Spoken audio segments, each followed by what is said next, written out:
Welcome to the Fantasy Football Prophet podcast, hosted by Craig Phillips and Jeff Torrey. Visit us at fantasyfootballprophet.com. And now your hosts, Craig and Jeff. Welcome everyone to the Fantasy Football Prophet podcast. I'm Craig Phillips, joined as always by Jeff Torrey, and it's Sunday night, week 11. So let's talk about some games today, Jeff. And you know what?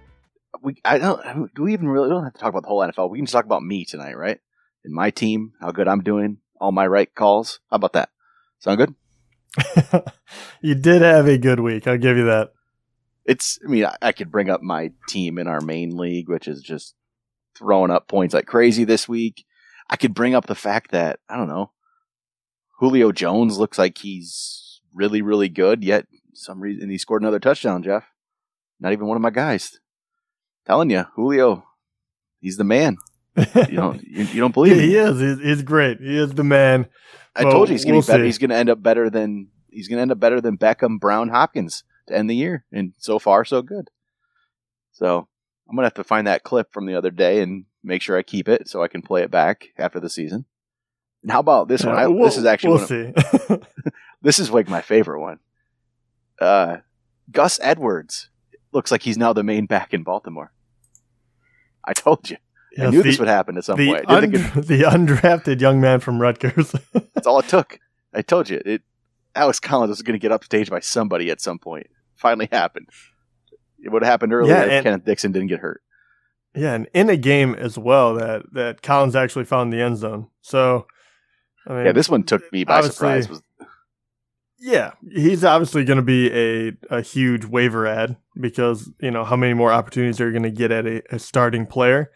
But we'll find out. It's going to be a very interesting one to watch for. That backfield has been in flux all year. This is just one more thing to watch. Random. All right, well, let's talk about some of the top guys for the day. So, running back wise, standard scoring, Saquon Barkley led the way.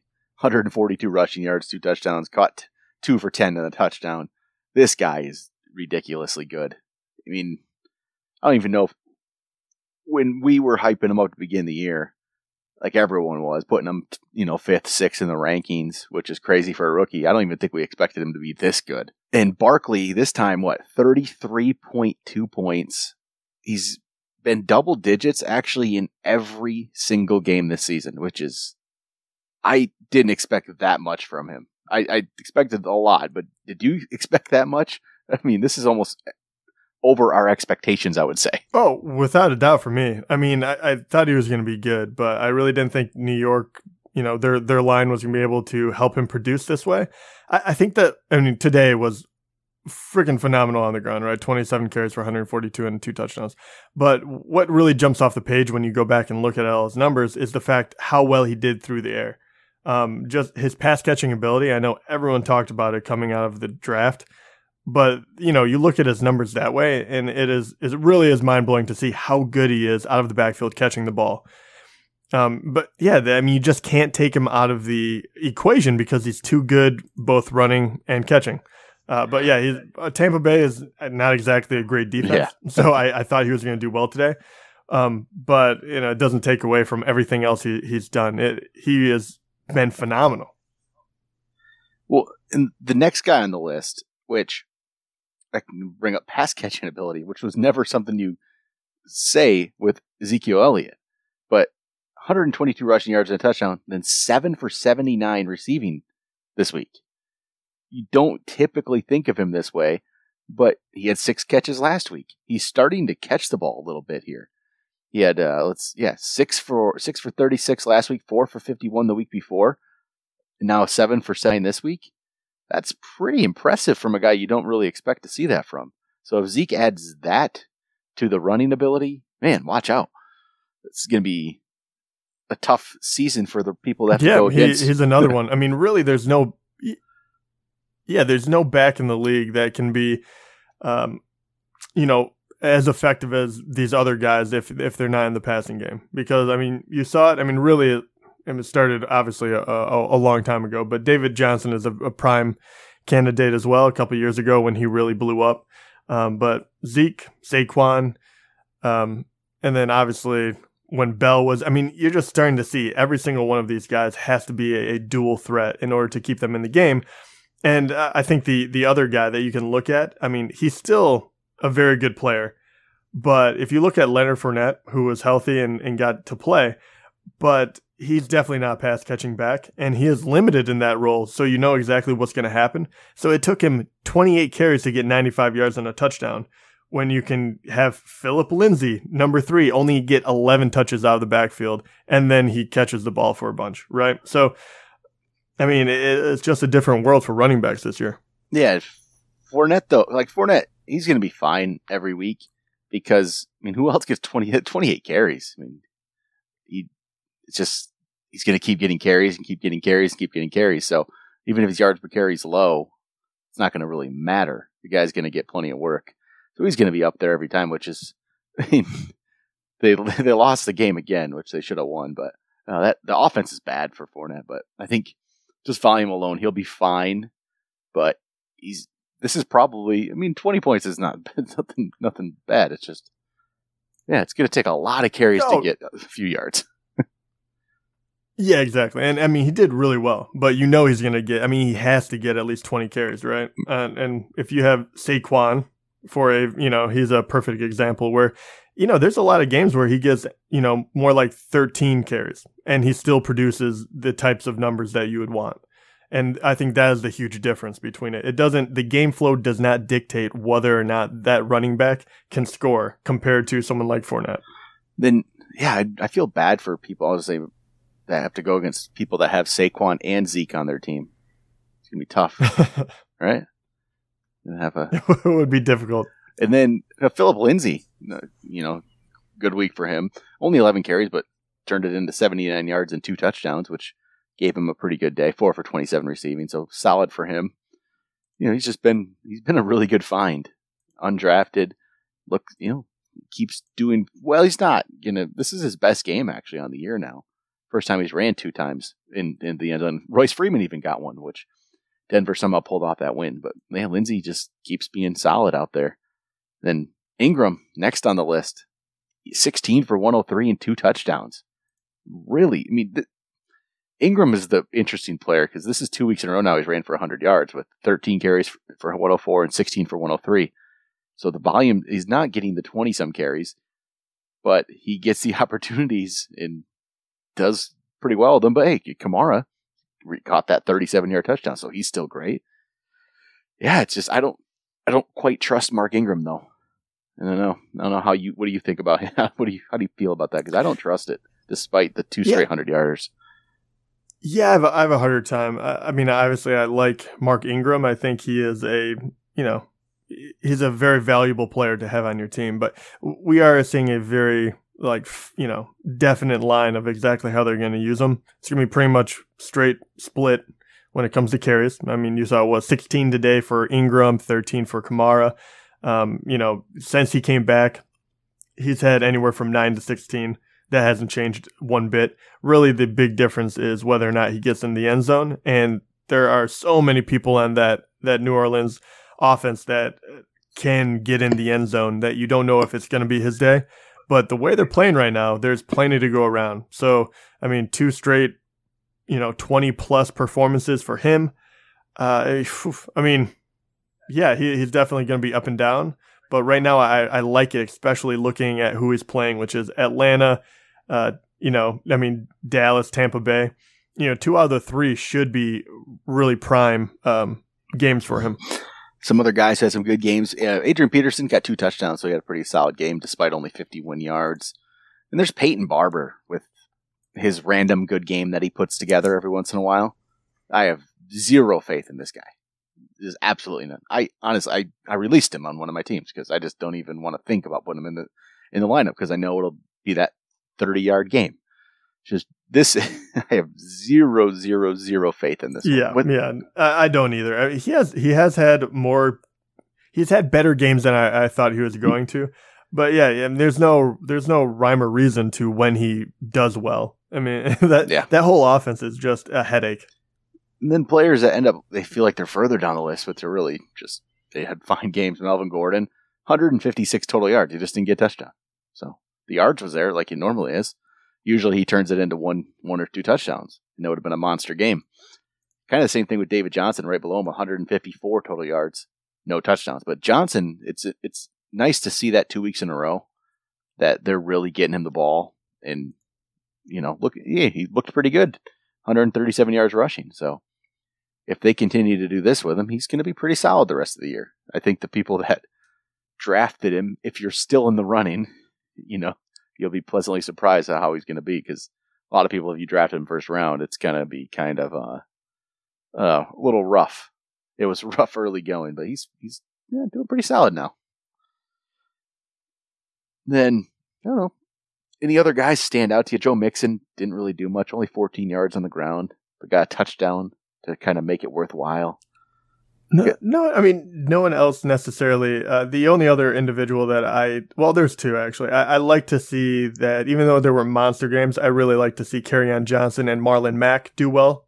Those are two guys everyone had their eyes on, obviously. So, it's good to see that they're continuing, or they don't need it, especially Kerryon Johnson, who is not on a Lions offense that is doing particularly well at the moment. Marlon Mack, he is, the Colts offense is just really, really good right now. So I expect him to kind of ride that wave at least, and definitely to come back after that bye and then the Jacksonville game. Tennessee is a pretty decent defense, and he did it against them, so it makes me feel good moving forward, even though he does have Jacksonville and Houston back to back. But those are two kind of second tier type of running backs that you need to play well if you're trying to make this playoff. Well, and now Kerryon, though, hopefully the knee's okay. Gonna have an MRI Monday. It's not. Yeah, holding out hope. It's not anything major. It doesn't look like, but you just don't know, because we've seen that. We didn't think Darius Geis had anything. Remember that the preseason. Yeah, that's true. It's still after that when everyone's like, "Oh no, he's fine," and you find out later, no, it's ACL. I just wait until I actually hear what the injury actually is, because hopefully he's fine, because he was looking pretty good out there. And then, the one guy I say who really had his first game there, you're just like, wow, what happened, was James Conner. Well, I guess his second one. He did this week 4 against Baltimore, where we only went 9 for 19, and then today 9 for 25. But I guess that's two good defenses is where he really struggled. Jacksonville's they're still good. They're still a really good defense. As poor as their season's been, it's still a tough team to run the ball against for the most part. So, yeah, very true. And I mean, what a heartbreaker to lose that game as well, because Jacksonville just outplayed them, and then just the magic at the end in order to get that win. Oh my gosh, how heartbreaking this! And that is actually another good point, is Jacksonville, when they're playing their type of football, which was shut them down defensively and just pound it down their throat, any one of their running backs that they put in there, whether it be Fournette, Hyde, or even Yeldon, all three of them looked really good. I don't know if this is going to change, because obviously to play that type of ball, you definitely can't let up, which they did the last, 5 minutes of the game, and it cost them. But that was interesting to see as well. And it not that I really think Yeldon or Hyde will have much value, but if Fournette does come up hobbled or anything like that, those two will be back to being very, very decent plays. Then I guess we move over to the wide receiver side of things. T.Y. Hilton's the top receiver for the week with 9 for 155 and 2 touchdowns. Like you said just a minute ago, that Colts offense is, they're playing well, and I think Hilton's getting healthy. And when you get a healthy T.Y. Hilton, I think he could really be a good player down the stretch here. He hasn't really done much. I mean, he's had, 4 touchdowns on the season before today, so adds 2 more to that. If you get a healthy T.Y. Hilton, this could be a little scary, except for maybe the Jacksonville game. Week 13 is a little risky, but yeah, this is good to see the good T.Y. Hilton come back. Yeah, I mean, really, even the game before that too, even against Jacksonville, 3 for 77, you're kind of like, okay, he's kind of making his way back. But I really do. I think by the end he'll be just full go, and I'm really liking what I'm seeing from Indianapolis and Luck and all of the weapons they're putting into place. Ty was my comeback player of the year for this year, and I'm really thinking that it actually might come to fruition if he keeps playing the way he does. Then I guess another guy who bounced back here, Mike Evans, second on the list, 6 for 120 and a touchdown. You just know he couldn't go too much longer. He had 2 terrible games in a row. He always puts together one after that. And he gets his typical, it's always 6 catches, I swear. It's like 6 catches, maybe sometimes 7. And he gets the big touchdown. Usually one of them's a deep bomb. The interesting thing with this game is it was time for Ryan Fitzpatrick to decide to be terrible again. And so he gets benched and Jameis Winston decides he's great again. It's just, and you know it's going to happen again in probably 3-4 weeks where Jameis, he's going to be terrible. And he'll get benched, and Fitzpatrick will come back in and lead him to a victory or just close to it.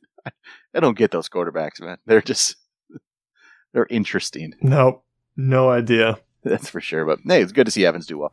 Then the third player on the list, DJ Moore, with his biggest game of his rookie season, 7 for 157 and a touchdown. I mean, by far his best game.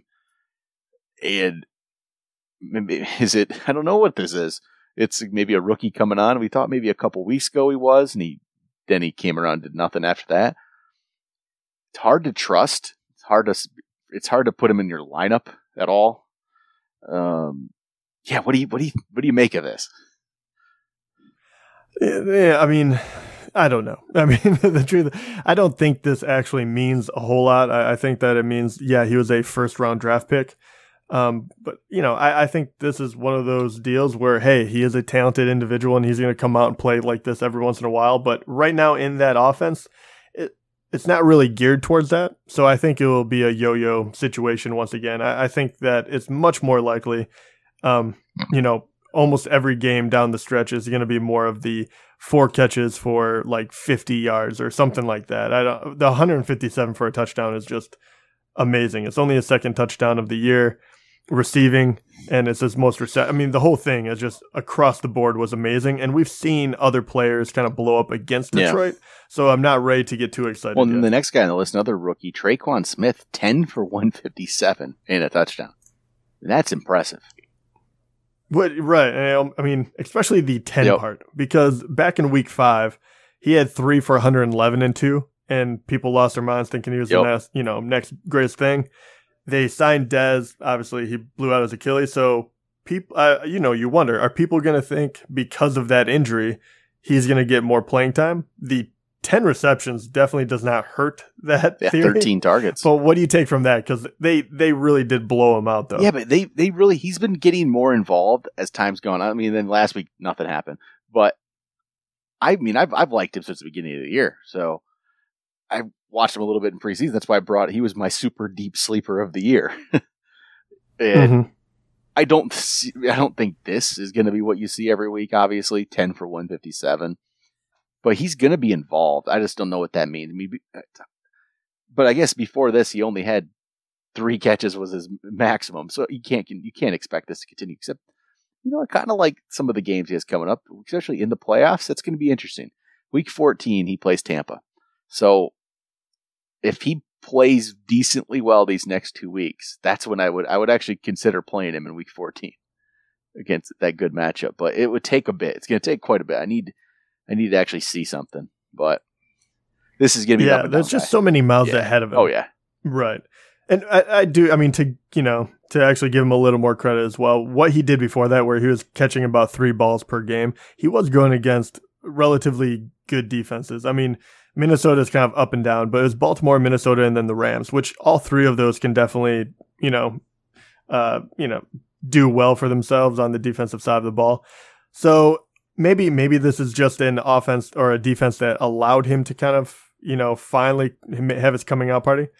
But yeah, I'm with you. With that offense, they score a ton. So there should be opportunity, but with Michael Thomas, Alvin Kamara, Ingram, it's very difficult to see him kind of stay here. Once again, I think him and DJ Moore are more like wide receiver 3s in that kind of vein where, they're not the worst play you can make, but you shouldn't bank on that big game. Well, now the 5th place player on the list is a guy who just scored a touchdown just a second ago. Stephon Diggs now jumps up here with 13 catches, 126 yards and a touchdown now, 18 targets. That's I mean, they were down big, and they just started peppering him with the ball, like, and short little routes. I was just actually, I was watching it. I mean, he is tremendous when he has the ball, but that is what they were doing here. That's not going to work. That's not going to continue it. It was just ridiculous. Yeah, they did nothing all game until here at the end. So, hey, it's still, Diggs is great. And then the next guy, Julio, 6 for 118 and a touchdown. This guy all he does is catch touchdowns. Yeah, I know. He's making me look real bad right now. But yeah, 3 in a row. I mean, first 7 weeks can't catch a touchdown to save his life, and now 3 in a row. And that makes 5 games in a row and 6 out of the last 7 where he has over 100 yards. I mean, the guy really is phenomenal. Yeah, I don't know. I mean, see if it can continue. That Atlanta needs it. I mean, they are, for as well as he's doing in their offense, they are not winning ball games. Well, and then he's 0.1 ahead of Antonio Brown, who 5 for 117 and a touchdown. Say Brown's getting these touchdowns. He keeps getting touchdowns, all but one game. That's it. I know. It is crazy. One game, but he's not getting. It's 5 or 6 catches, except for the first 2. He went 9 catches both of the first 2 games. Then he went 6-5, 6-5, 6-5, 6-5. Like it's every other game 6 or 5. He's not getting the big reception number, so he's not getting you the absolute monster games you might be used to from Antonio Brown. But hey, not too bad. Not too bad at all, I would say. I mean, just catch touchdowns. It's crazy to think. Yeah, he is so bulletproof. I mean, he really is between touchdowns and yardage. Yep. He doesn't have a bad game. I mean, he does. I was going to say, like Saquon, he has only been under. Saquon has never dipped under 10 points, but he has one game. That was against KC when he didn't get it, but he still had 9 catches for 67 yards. Yeah. But yeah, I mean, the guy's magic. It's crazy how well he does, game in and game out. Then, I mean, the rest of the other guys are all names that you expect to see up there. I mean, even Kenny Galladay. I expect to see Kenny Galladay here. I mean, I really do. 2 games in a row, finally. I mean, it does feel good. And that's Chicago and Carolina. About to get Chicago Rams. It doesn't get any easier for the Lions defensively. Yeah. So I expect Galladay to continue to do pretty well. But I do temper my expectations because of that. I mean, really, honestly, 3 out of the next 4 games are Chicago, Rams, then Arizona, then Buffalo. I mean, that's pretty brutal. And then Michael Thomas catches a touchdown, 92 yards. Keenan Allen, 89 for 89 and a touchdown. And we've kind of been expecting this, telling people to get Keenan Allen. I think this is going to continue. I do too. I mean, I do too. His schedule is primed. He is looking great. And I think there's more possibility moving forward as well, because we saw how the ageless wonder reappeared today with Antonio Gates. So, I mean, if that guy's catching the ball, I think there's a few more that can always be going towards Allen. Oh, yeah. Gates. I don't know where that came from. The guy. He was one of the top scoring tight ends. Well, I mean, it doesn't take much to do that. But No, it doesn't. We'll get to that in a moment. Larry Fitzgerald had 2 touchdowns on 2 catches. So, hey, there we go. And Adam Humphries makes his way up here again. He's kind of becoming, involved a little bit, at least getting touchdowns. He's an interesting player. Yeah. That's for sure. Yeah. Juju, 8 for 104, so had a solid game just to get any touchdowns. DeAndre Hopkins, 5 for 56, but got the touchdown to make it decent, but he did fumble it, so he only ended up with 9.6. Adam Thielen, only 7 for 66. It was the Diggs game. Which I was going to say, 2 in a row now where he's sub, double digits.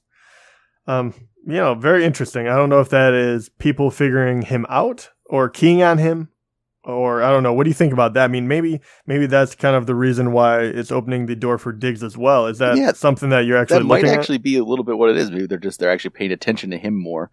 Maybe early on they were paying more attention to Diggs. I mean, I haven't looked at it close enough to really know, but just kind of could be the situation. They were looking at Diggs, so went to Thielen. Now they're looking at Thielen, goes to Diggs. In reality, those 2 are pretty close. So, Cousins isn't going to care who he throws it to. They're both good. That could change. Diggs gets 18 targets. He won't be able to get that again. Then, let's say, do you have any other guys, like maybe guys who just had some bad games here? Corey Davis, my God, just can't trust it. He's not there yet. obviously those big games show the signs of the player we think he can be, but he's not trustable. And that's the problem. We get excited after a big game again and think, oh, wait, here it is. And he goes 2 for 30. So I can't. I feel bad for even recommending playing him anymore. I don't know how I can do that. Yeah, that offense is not built to throw the ball. I feel bad saying this about Mariota because I like him, but they're not a fantasy friendly team by any stretch of the imagination. Then Alshon 4 for 33 follows up a 4 for 48, which followed up a 4 for 35. How do you feel about that? Yeah, that's just kind of like what Alshon is going to do. I was really not expecting the whole offense of the Eagles to struggle as mightily as they did. I mean, Wentz, we could have easily talked about him underperforming because what did he have, like less than a point in fantasy? I mean, it was ridiculous. Yep.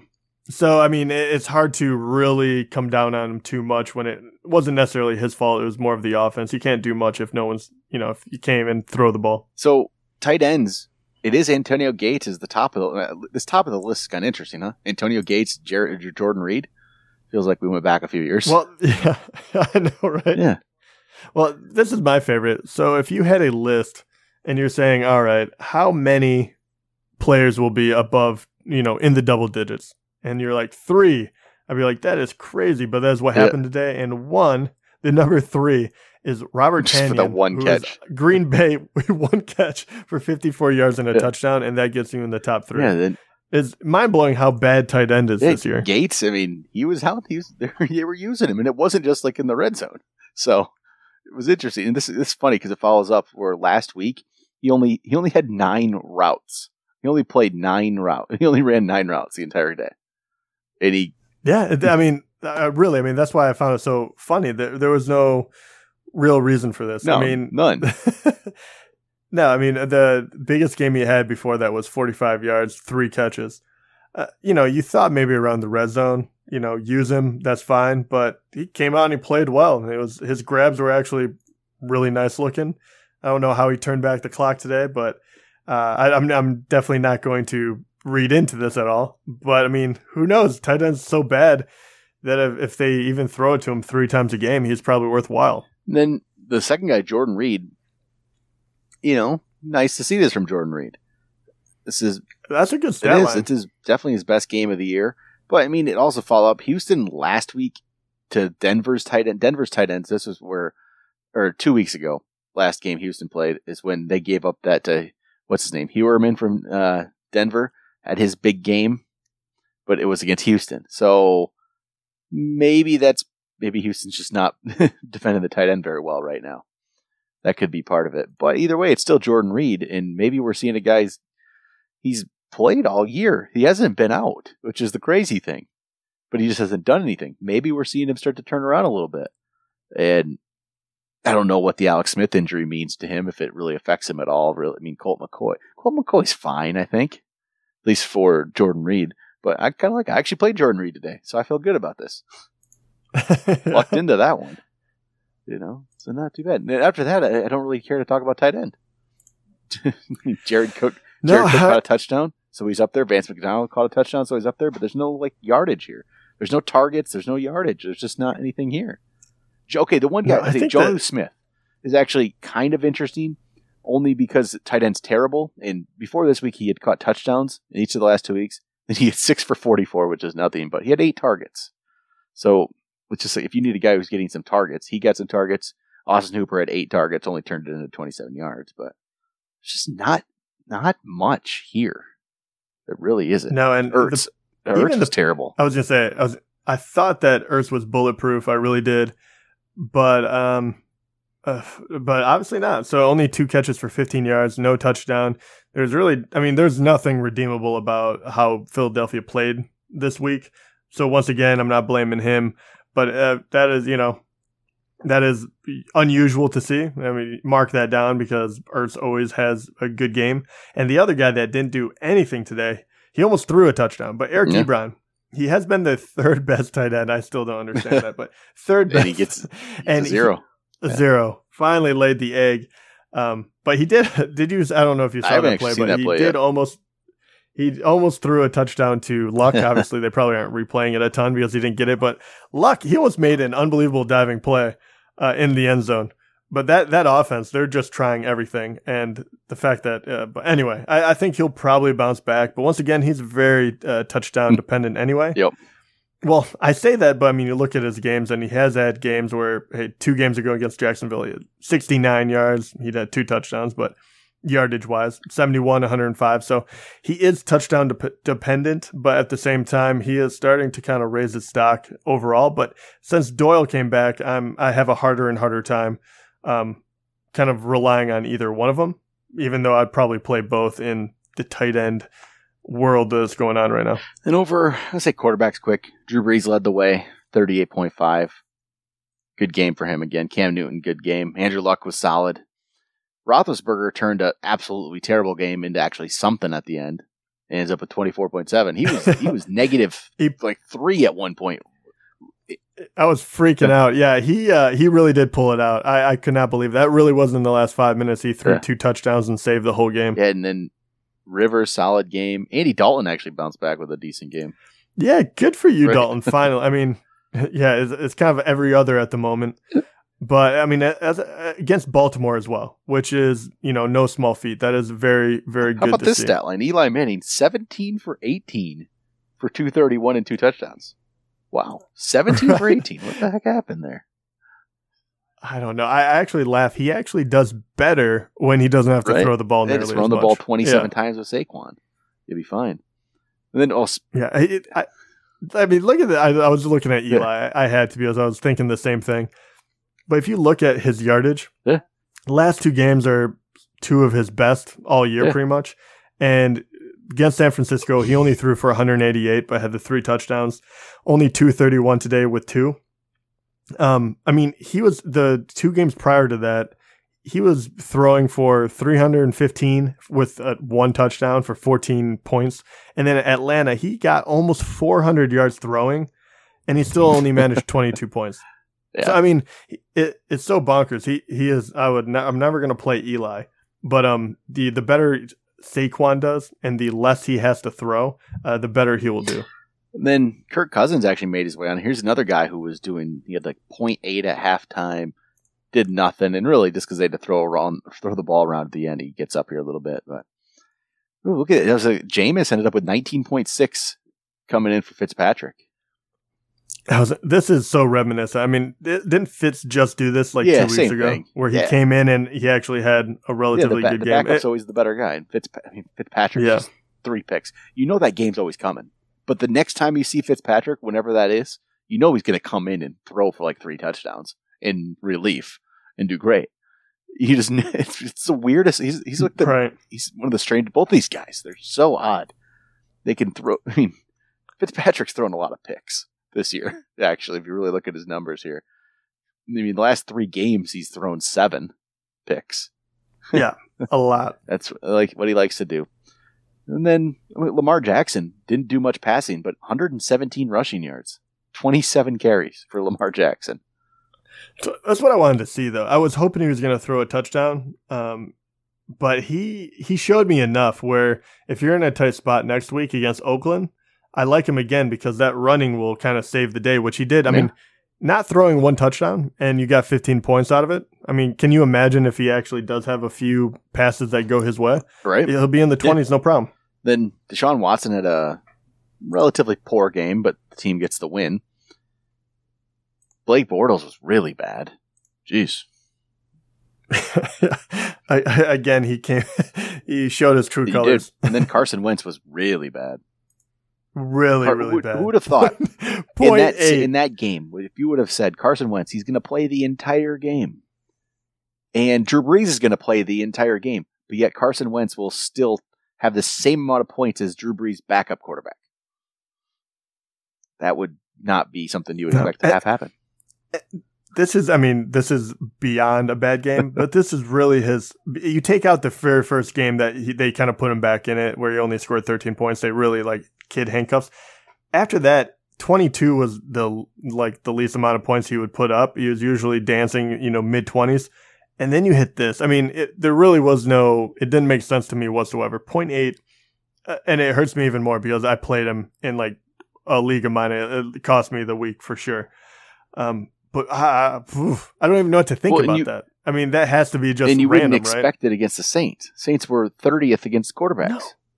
So yeah, no, they haven't been good. Really random. But all right, I think that'll do it for our review. We'll have waiver wire show tomorrow night, and I think we actually have some interesting ones for once. Actually, I was looking through the list of potential players, and it seems like there's a couple more than usual. Some guys that maybe could do something, but we'll talk about that on tomorrow's show. We'll talk to you guys then.